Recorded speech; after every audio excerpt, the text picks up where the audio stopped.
Cet homme n'est pas un repenti, c'est un déçu. Ossine ne regrette rien, et dit, quand quelqu'un vous dit, venez défendre vos frères musulmans par les armes, vous êtes comblé de joie, vous êtes prêt à mourir pour eux. Comme n'importe qui défendrait sa nation. Il a 59 ans, mais a l'air d'un vieillard. Il est né en Algérie, a vécu au Brésil et s'est installé en France, en 2013, grâce à un titre de séjour de 10 ans, pour épouser une Française, un amour de jeunesse. Au Brésil, il était professeur de langue, et tenait aussi un petit commerce. En France, il a seulement travaillé une semaine, dans les entrepôts d'un important site de vente en ligne. Puis il est resté sans emploi. Jusque-là, Ossine n'avait jamais pratiqué sa religion. J'étais athée, explique-t-il, j'étais dans la musique, le rock. Je me considère presque comme un converti. Son épouse aussi s'est convertie comme lui, elle est convaincue que l'Occident colporte tout un tas de clichés mensongers sur la femme opprimée. Ma femme, elle est normale, comme vous, me dit-il. Elle fait la prière et le ramadan, mais ne porte pas le voile, et je ne l'y oblige pas. Si son intention était de le porter par rapport à moi, et non pas par rapport à Dieu, alors son intention serait pervertie. Et elle n'obtiendrait pas la récompense de Dieu. C'est elle qui décide. Des clichés, pourtant, il n'hésite pas à en véhiculer. Le prophète ne conseille-t-il pas de prendre soin de sa mère plus que de son père, parce que la femme est faible? Une réalité physiologique indéniable, selon lui, du fait des règles qui font qu'elle est énervée tout le temps, et qu'elle a des enfants, ce qui demande plus d'attention que les hommes. Des enfants, il en voulait 10 ou 20, mais son mariage à un âge trop avancé ne l'a pas permis. Ossine cherche encore le monde idéal, qu'il croyait trouver à Raqqa. Il ne lui a pas fallu 15 jours, pour comprendre qu'il avait fait une erreur. Trop tard. Pas le temps de discuter, encore moins de contester. Dans le centre d'apprentissage de la charia, où il passe les 25 premiers jours, il rencontre 6 Français au milieu d'arrivants de toutes les nationalités. Aucune pensée, aucune profondeur. Ce n'était que des choses pragmatiques, quand et comment faire la prière, quelles règles respecter, etc. L'islam pour les nuls.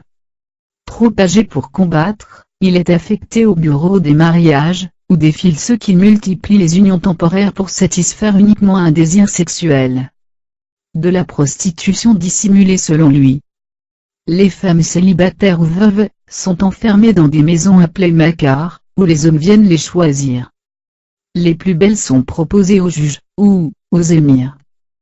Surtout, elles n'ont pas le choix, ce qui est, de son point de vue, contraire à l'islam.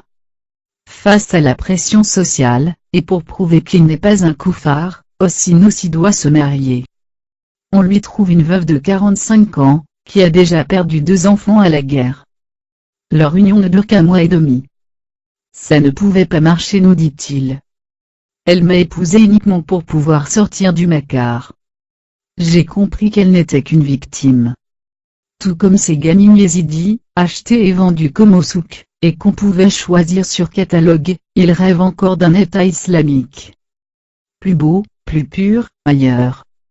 Lui, qui se considère comme un pédagogue, un idéologue éduqué, nous dit être choqué par ces Syriens à 90% illettrés, maintenus dans une ignorance totale et manipulés, autant que par ces jeunes Français tout aussi illettrés qui se prenaient pour Rambo, et ne connaissaient rien à l'islam, qui est une science aussi complexe que la médecine.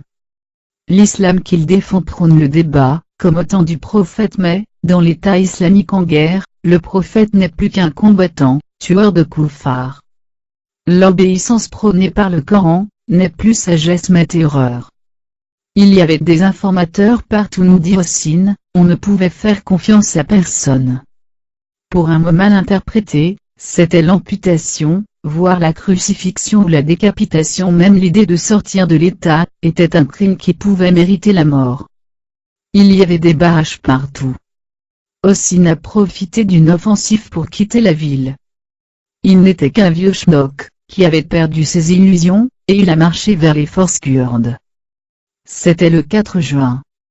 Il n'accuse personne, je n'ai été manipulé que par moi-même. Il voudrait reprendre son bâton de pèlerin, pour réparer mon erreur en expliquant aux jeunes, que tuer ne fait pas de vous un héros. Une gifle est réparable, un vol est réparable, mais tuer ne l'est pas. Ce partisan de la charia, n'a rien perdu de ses convictions. Il rêve encore d'un État islamique. Plus beau, plus pur, ailleurs. Le retour à la réalité, ne le rend pas heureux que s'ajoute-t-il. On voulait faire connaître l'islam. On a présenté des images de décapitation et de terrorisme. On ne fait que décrédibiliser cet islam que j'étais venu chercher. Pour gagner quoi?